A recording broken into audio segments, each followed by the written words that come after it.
begin.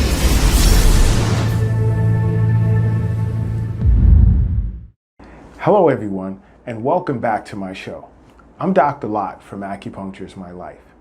Now in part 2 of Acupuncture, the coronavirus, and COPD, I like to address an interesting question in which I was asked following part 1 of this series. That question was, how would this virus affect an individual with COPD who smokes? Wow, not good.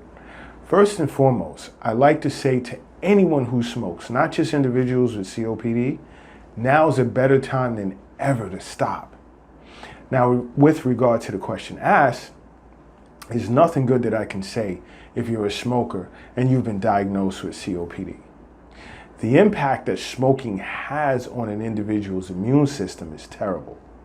Smoking makes an individual highly susceptible to infections such as pneumonia, the flu, and of course COVID-19, among others.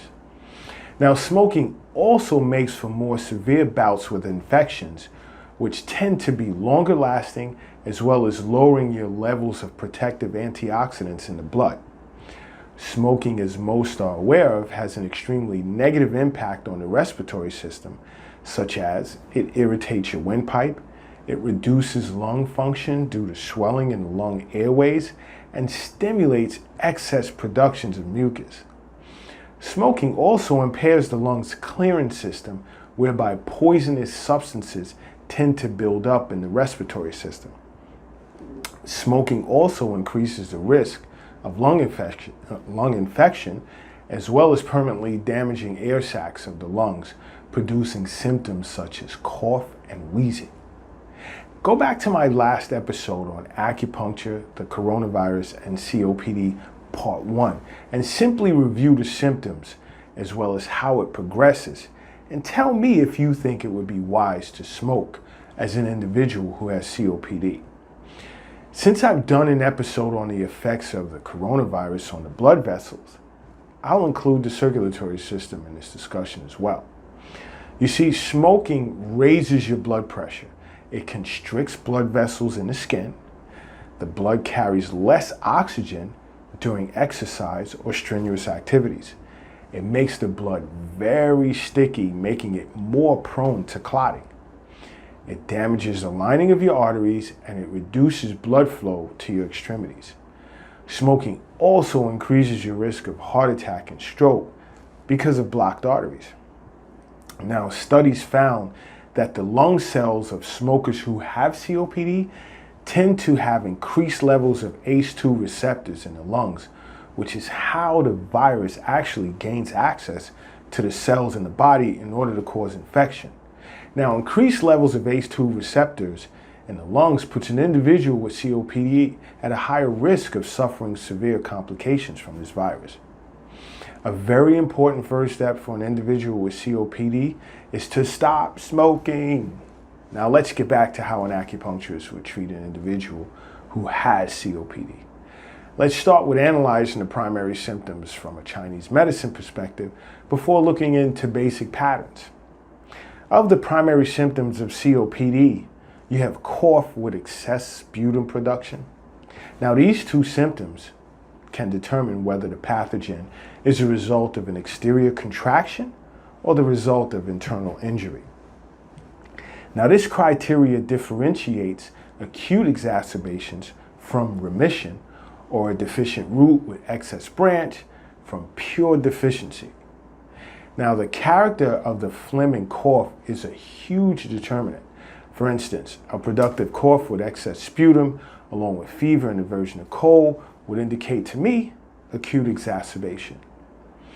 Now, if the sputum is white and frothy, this would indicate the condition is of an exterior wind-cold nature with internal cold congested fluids.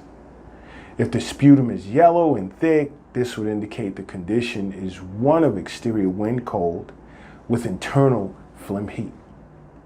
Now, a weak cough with thin sputum, aversion to wind, and spontaneous sweating are signs of lung qi deficiency. Dry cough with very little sputum, fever with night sweats indicate lung and kidney yin deficiency or just lung deficiency, lung yin deficiency, I should say. Now, shortness of breath is another major symptom to accompany cough with excess sputum production, whereby if there's shortness of breath with heavy breathing, with thick yellow sputum and fever, this would indicate that there's phlegm heat accumulating in the lungs.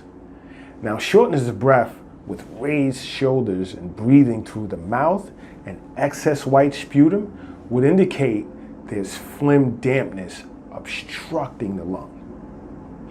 Now, shortness of breath with difficult inhalation as opposed to exhaling is a sign of kidney failing to receive qi from the lungs. And shortness of breath with palpitations and edema is an indication of kidney and spleen yang deficiency with the overflow of water in the heart and lungs. Now, there can be secondary symptoms indicating that the disease is in the advanced stage. That is generally when you begin to consistently see blood in the sputum. This is an indication that the lung vessels have been damaged by excess heat in the lungs. And edema is another sign that the disease is in the advanced stage as well. In this case, fluids are failing to metabolize, indicating spleen and kidney yang deficiency. Now, in my next episode, I will look to expand upon the basic patterns of this disease from a Chinese medicine perspective. Now, don't forget to subscribe to my show, and until next time, acupuncture is my life. What's yours?